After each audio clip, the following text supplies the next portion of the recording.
Hey, the name of me? I am the person you're watching now. Is Tyson. Tyson, just relax, Right. just Okay. natural. Hey, yeah, got it. Hey, hi, my name is Tyson.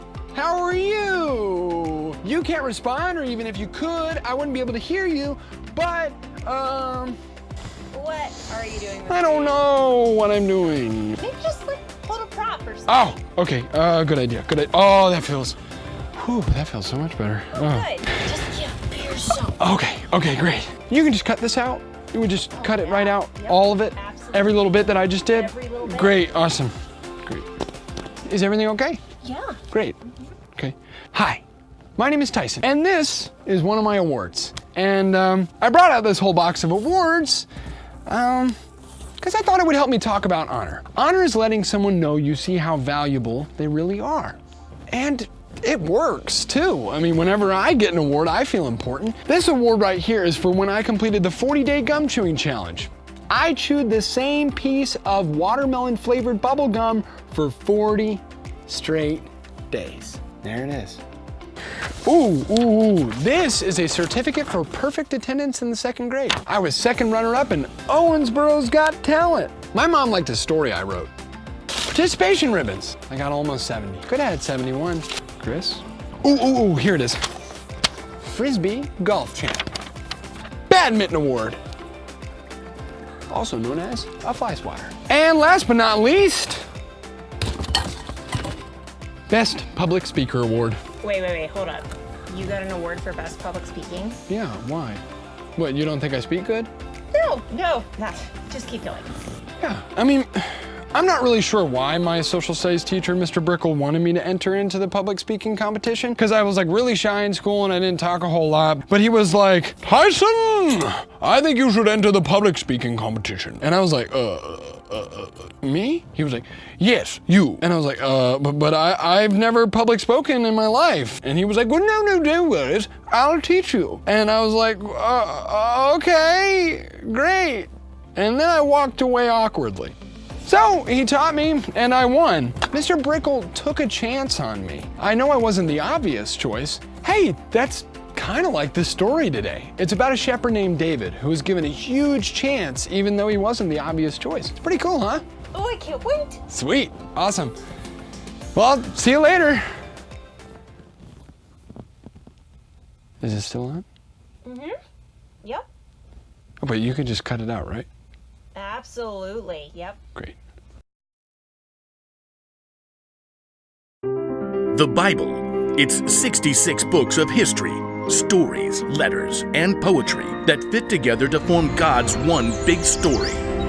The epic adventure of how He created us and loves us so much that He made a way to rescue us. As we travel through the Bible, from Genesis to Revelation, we discover people who met God and found their lives changed forever. And now for an amazing story, inspired by the book of 1 Samuel, chapter 17. When Moses died, Joshua led the Israelites into the land that God had promised them. And after Joshua, a series of judges guided God's people. But they were still faced by enemies on all sides. The Israelites noticed that these enemy nations had impressive kings that led them into battle, so they decided they had to have a king of their own. It wasn't enough that God was in charge, so they begged God for a king, and God gave them one. A man named Saul. So while Saul was handsome and wore splendid armor into battle, he never listened to God, so God chose another king, a young shepherd named David. And even though David had been picked to be the next king, Saul was still ruling Israel, which meant David was still watching over his father's sheep near Bethlehem. The Lord is my shepherd, I shall not want. As David plucked out a tune on his harp, a lion burst out of the brush and grabbed one of his sheep. He raced after the lion and threw himself in front of it. You shall not pass. David freed the sheep, and when the lion turned to attack him, he wrestled it by the mane down to the ground and killed it. Now this may sound like a big deal, but it was actually David's older brothers who were chosen to follow King Saul into battle against the Philistines, which meant that David was going to stay behind, watching the sheep. See you later, sheep boy. We're off to be heroes. But the battle didn't go well for King Saul and the Israelites. They camped out across the valley of Elah from the Philistine army. And every morning and evening for 40 days, a giant soldier named Goliath came out to taunt them. I dare Israel to send a man down to fight against me. If he's able to kill me, we'll be your slaves. But if I win and kill him, you will be our slaves. Not a single Israelite dared to march out and face Goliath as he towered over them with the heavy armor and the deadly spear. Eek! Back in Bethlehem, David's father Jesse wanted to know how his sons were doing. He called David out from the field. Take some grain and some bread and cheese to your brothers. Bring me back word about them. I'm on it, Dad. So early the next morning, David headed out. When he finally reached the army camp, all the men were lining up for battle.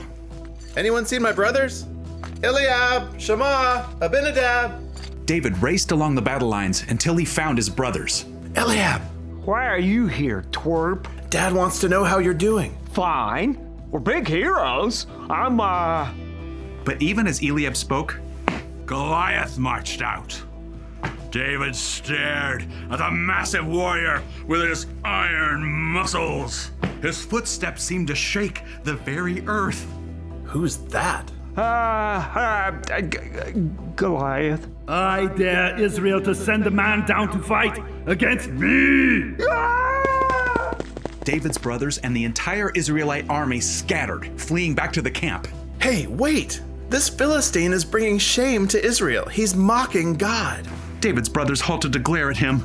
You're proud and you hate what's good. You just come out to hang out and watch the battle. What have I done now? Can't I even speak? King Saul heard what David was saying and sent for him. Your Majesty, don't let anyone lose hope because of that Philistine. I'll fight him. King Saul nearly laughed as he stared at this young shepherd in a simple tunic. You? You're too young. He's been a warrior since he was a boy. When a lion or bear attacks my father's sheep, I strike it down. I'll do the same thing to this Philistine. The Lord has saved me from the lion and the bear, and he'll save me from this Philistine too. Fascinated by David's confidence, the king decided to give him a chance. Go, and may the Lord be with you.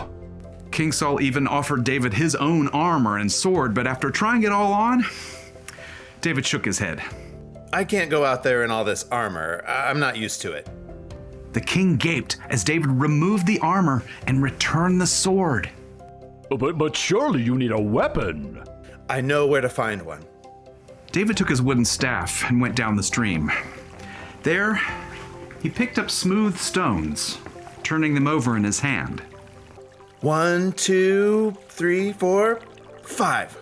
David placed the stones in the bag and took out his sling, made of heavy cord. Down in the valley, Goliath bellowed, I dare Israel to send a man down to fight against me. Taking a deep breath, David marched out to meet him. The giant Philistine smirked as he stomped toward David. Why are you coming at me with sticks, huh? Do you think I'm only a dog? Woof woof. I'll feed you to the wild animals. David stood his ground. Looking up, he cried out, You are coming to fight against me with a sword, but I'm coming against you in the name of the one true God. The Lord will give me victory. Then the whole world will know there is a God in Israel. The battle belongs to the Lord. Israelite pig. Goliath rushed forward to attack, but David removed the stone from his bag and put it in the sling, and he whirled the sling as fast as he could and released the stone. The stone hurtled through the air and hit Goliath smack dab in the forehead. Ah! The giant swayed and toppled, hitting the ground like a thunderclap.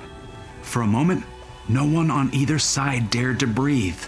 But when the Philistines saw that their hero was dead, they panicked and ran.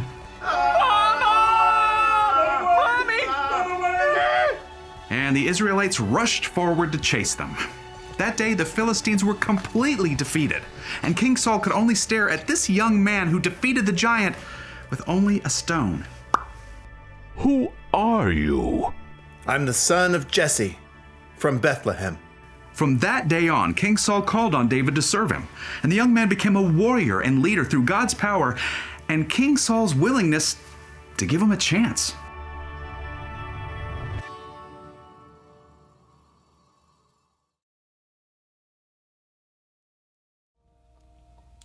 Now? You're good. Oh, okay, so listen. If anyone's ever given you a chance to do something, it can make you feel like you matter. Like if you ever get picked to be on the badminton team, or, ooh, if you get picked to be in the musical, or if someone asks you, hey, can I sit next to you at lunch? It can make you feel really important. I wonder if that's how David felt. Okay, so a long time ago, God promised a man named Abraham that he would have a huge family and the whole world would be blessed because of them. That family became the nation of Israel, and David was a part of that family. And David wasn't the obvious choice to go to battle against a giant, but King Saul gave him a chance, and we all know how that turned out. Take that, Goliath! Ouch! Oh, I'm dying!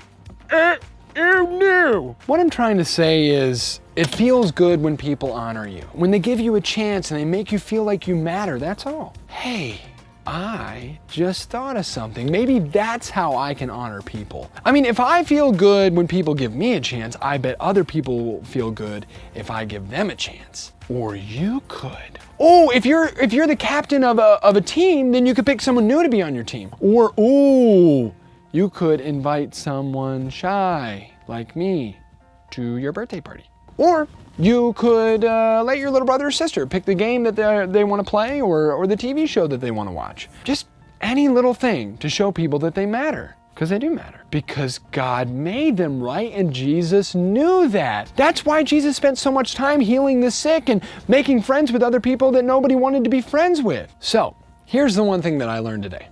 Honor others by giving them a chance. You know what I should do is I should make this place into a museum, like a hall of fame, and I could bring out all my awards. What would be even cooler is if I made a hall of fame to honor everyone else. That way they know they matter to me. Oh, wow. Oh, man, this is a lot to process. I need some thinking gum. Do you have gum? No. You don't have any gum? I don't know. No gum? No. None at all?